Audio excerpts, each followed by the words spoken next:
नाज़रीन मोहतरम, अस्सलामु अलैकुम वरहमतुल्लाहि वबरकातुह। पाकी और नापाकी का एक अहम मसाला आपके सामने लेकर के मैं हाजिर हुआ हूँ। एक भाई साहब पूछते हैं कि बुरे ख़यालात से जो गंदा पानी निकलता है क्या उससे गुस्ल वाजिब होता है। इसी तरीके से कुछ चीज़ें और भी मैं शामिल कर रहा हूँ ताकि आपके मालूमात में इजाफ़ा हो।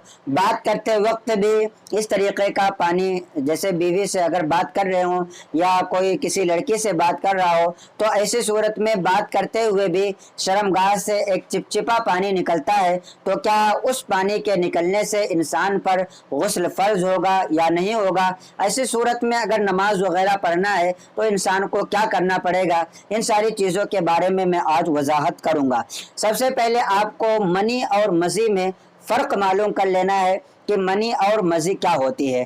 तो मनी उस गाढ़े मादे को कहते हैं, उस गाढ़े पानी को कहते हैं जो इंसान के शर्मगाह से उचक के साथ यानी तेज़ी के साथ निकलती है, और इस पानी के निकलने के बाद शहवत ख़त्म हो जाती है, यानी इंसान जो है सुस्त पड़ जाता है।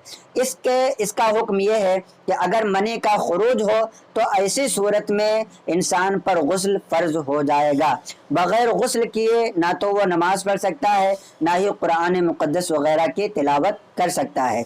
मज़ी क्या है? मज़ी भी इंसान के शर्मगाह से निकलती है, लेकिन उसका भी हाल यही होता है कि शहवत के साथ निकलती है, लेकिन उसमें उचक नहीं होता, यानी फोर्स के साथ नहीं निकलता है। अलबत्ता एक चिपचिपा सा पानी होता है जो मनी से बहुत ज़्यादा पतला होता है, उसके निकलने से इंसान पर गुस्ल फ़र्ज नहीं होता। अलबत्ता कुछ चीज़ें आपको ध्यान में रखना ज़रूरी है कि अगर इस तरीक़े का पानी आपको निकल रहा है और आप नमाज, रोज़ा वगैरह या इसी तरीके से कुरान मुक़द्दस वगैरह की तिलावत करना चाहते हैं तो आपको ये बातें याद रखना ज़रूरी है। जो मज़ी है ये निजासत गलीज़ा में से है, और निजासत गलीज़ा का हुक्म ये है कि अगर निजासत गलीज़ा इंसान के बदन या कपड़े पर 1 दिरहम से ज़्यादा लग जाए तो उसका धोना वाजिब और ज़रूरी है कि अगर उसको नहीं धोएगा और नमाज पढ़ लिया तो ऐसी सूरत में उसकी नमाज नहीं होगी। ठीक है, 1 दिरहम से ज़्यादा। 1 दिरहम क्या होता है? आपने हिंदुस्तान का जो पुराना 1 रुपए का सिक्का होता था उसको आपने देखा होगा, या आपके घर पर भी हो सकता हो, तो वो दिरहम के बराबर होता है। अगर उतनी मिकदार में आपके बदन या कपड़े पर उससे ज़्यादा लगा हो तो ऐसी सूरत में धोना वाजिब और ज़रूरी है।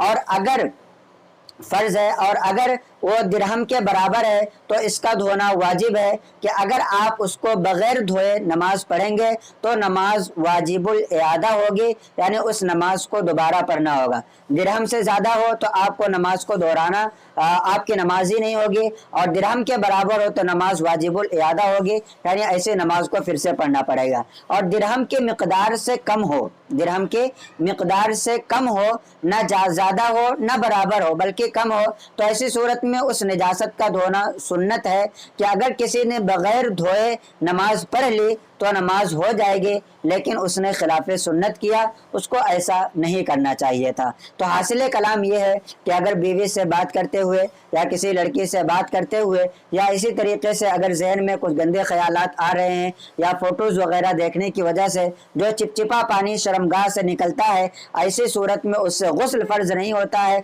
अलबत्ता अगर दिरहम की मिक़दार से ज़्यादा लग गया हो तो उसका धोना फ़र्ज़ है, दिरहम की मिक़दार के बराबर हो तो उसका धोना वाजिब है, दिरहम से कम हो तो उसका धोना सुन्नत है। कि अगर इन चीज़ों का ध्यान ना रखा जाए और नमाज पढ़ा जाए तो नमाज में कमी वाक़ई होगी, नमाज में ख़राबी वाक़ई होगी। तो उम्मीद करता हूँ कि आपको यह मसाला समझ में आया होगा। मनी और मज़े के हवाले से, पाकी और नापाकी के हवाले से मेरे चैनल पर एक प्लेलिस्ट है, आप चैनल पर जाएँ और पाकी और नापाकी का जो भी पूरा बयान मौजूद है आप उनको सुनें और पाकी और नापाकी के अपने मसाइल को क्लियर करें, सही तरीके से समझें और उसके बाद आप अपनी नमाज वगैरह को पढ़ें। अस्सलामु अलैकुम वरहमतुल्लाहि वबरकातुहू।